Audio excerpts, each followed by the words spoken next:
கன்னியாகுமரி மாவட்டம் நாகர்கோவிலில் பிரதமர் நரேந்திர மோடி சாலை வலமாக வந்து கொண்டிருக்கிறார். என்டிஏ கூட்டணி வேட்பாளர்களை ஆதரித்து அவர் இன்றைக்கு பொதுமக்களிடம் வாக்கு சேகரிக்கிறார். இந்நிலையில் திறந்தவெளி பிரச்சார வாகனத்தில் பிரதமருடன் அதிமுக பொதுச் செயலர் எடப்பாடி பழனிசாமி, பாஜக மாநில தலைவர் நயினார் நாகேந்திரன், பாஜக மாநில முன்னாள் தலைவர் அண்ணாமலை, பாஜக மூத்த தலைவர் பொன் ராதாகிருஷ்ணன் ஆகியோர் உடன் இருக்கிறார்கள்.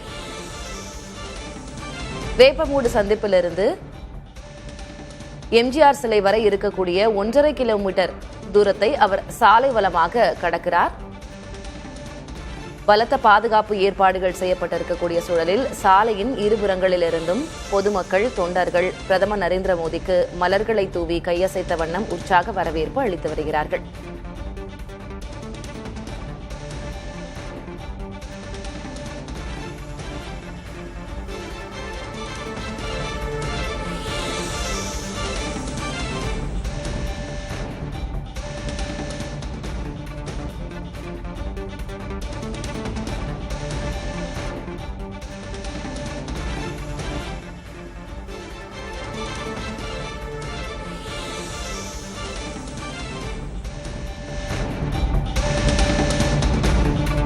பரப்புரை வாகனத்தில் பிரதமர் நரேந்திர மோடி வந்து கொண்டிருக்கும் காட்சிகளை பார்க்கிறோம். அவருடைய சாலை வலம் தொடங்கி நடைபெற்று வருகிறது.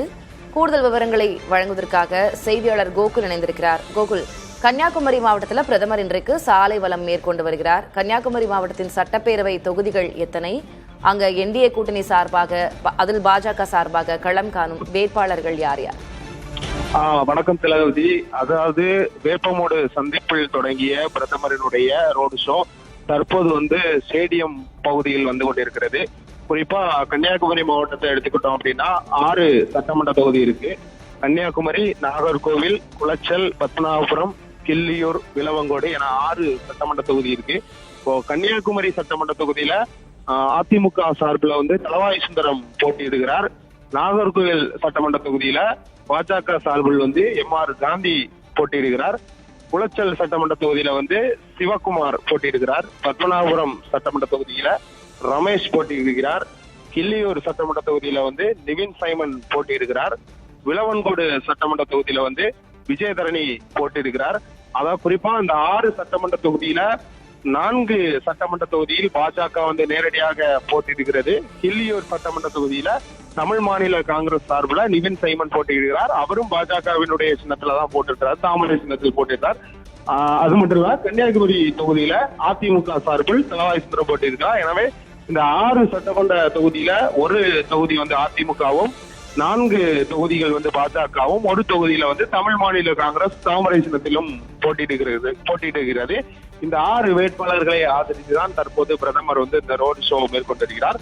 இந்த பிரதமரின் வாகனத்துல பாஜக மாநில தலைவர் நயினார் நாகேந்திரன், அதிமுக பொதுச் செயலாளர் எடப்பாடி பழனிசாமி, பாஜகவினுடைய முன்னாள் மாநில தலைவர் அண்ணாமலை மற்றும் பாஜக மூத்த தலைவர் பொன் ராதாகிருஷ்ணன் ஆகியோர் வந்து கொண்டிருக்கிறார். குறிப்பா அந்த நாகர்கோவில் பகுதியில பிரதமர் ரோடு ஷோ பண்றதுக்கு முக்கிய காரணமா நம்ம பார்க்கணும் அப்படின்னா, கடந்த முறை திமுகவை வீழ்த்தி இந்த நாகர்கோவில் சட்டமன்ற தொகுதியில போட்டியிடக்கூடிய எம்.ஆர். காந்தி வெற்றி பெற்றார். மீண்டும் எம்.ஆர். காந்திக்கு வாய்ப்பு வழங்கப்பட்டிருக்கிறது. குறிப்பா அந்த நாகர்கோவில் சட்டமன்ற தொகுதியை மீண்டும் பாஜக வெற்றி பெற வேண்டும் அப்படின்னு பல வியூகங்கள் வகுக்கப்பட்டிருக்கிறது. அது மட்டும் இல்லாமல் இந்த பகுதியில, நாகர்கோவில் பகுதியில பிரதமர் ரோடு ஷோ மேற்கொண்டார், மீண்டும் வெற்றி பெற வாய்ப்பு இருக்கிறது அப்படிங்கிற ஒரு தகவலின் அடிப்படையில இந்த ரோடு ஷோ திட்டமிடப்பட்டிருந்தது பாஜக சார்பில். எனவே தற்போது பிரதமர் வடசேரி சந்திப்பை நோக்கி வருகை தருகிறார். வடசேரி சந்திப்பில் அங்க இருக்கக்கூடிய அண்ணா சிலைக்கு மாலை அணிவித்து மரியாதை செலுத்துகிறார். தொடர்ந்து எம்ஜிஆர் சிலைக்கு மலர் தூவி மரியாதை செலுத்துகிறார். விவரங்களுக்கு நன்றி கோகுல்.